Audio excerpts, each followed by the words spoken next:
Bismillahirrahmanirrahim. Assalamualaikum warahmatullahi wabarakatuh.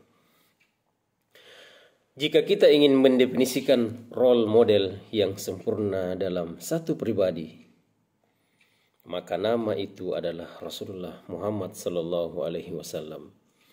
Beliau bukan sekedar figur sejarah, tapi living embodiment dari Al-Quran. Aisyah radhiyallahu anha pernah berkata, "Kana khuluquhu Al-Quran." Akhlaknya adalah Al-Quran itu sendiri. Hadis riwayat Muslim. Inilah puncak integrasi antara nilai teks dan praktik nyata. Beliau tidak hanya mengajarkan wahyu, beliau menjadi wahyu dalam perilaku. 1. Akhlak Rasulullah, paradigma etika ilahiyah. Allah menyebut beliau dengan satu kalimat agung. Sesungguhnya engkau Muhammad benar-benar berbudi pekerti yang agung. Quran Surah Al-Qalam ayat 4. Ini bukan pujian retoris. Ini adalah legitimasi ilahi bahwa akhlak beliau adalah model etika tertinggi yang patut dijadikan standar.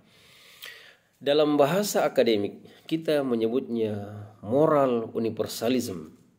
Akhlak yang relevan sepanjang masa dan lintas budaya. Yang kedua, akhlak Rasulullah, manifestasi kecerdasan emosional dan sosial. Beliau tahu kapan harus tegas dan kapan harus lembut. Beliau memaafkan musuh, memuliakan orang lemah, menyapa anak kecil, mendengar keluh kesah sahabat. Rasulullah bukan hanya cerdas secara intelektual quotient, tapi juga unggul secara emotional intelligence, dan spiritual intelligence.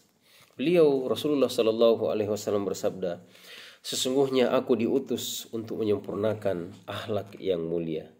Hadis riwayat Ahmad.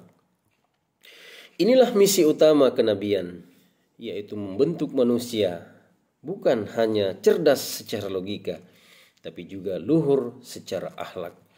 Yang ketiga, akhlak beliau bersifat aplikatif dan transformatif.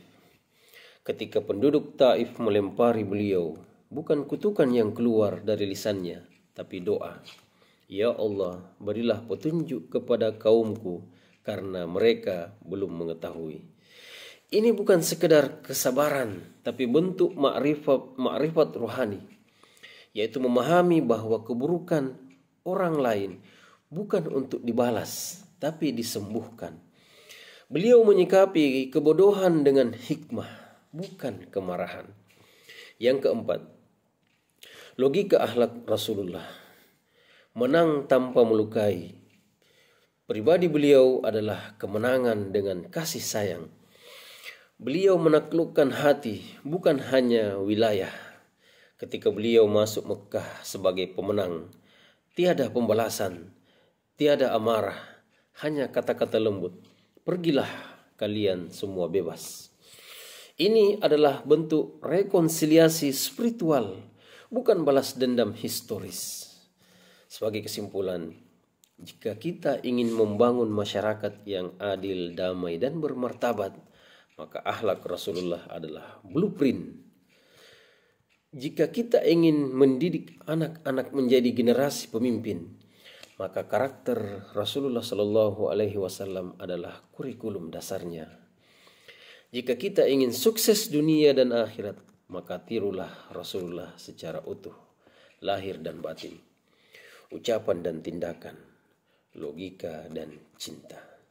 Karena kehebatan seorang tidak diukur dari banyaknya ilmu, tapi dari dalamnya akhlak yang menyentuh hati manusia dan disaksikan dari langit. Wallahu a'lam bishawab.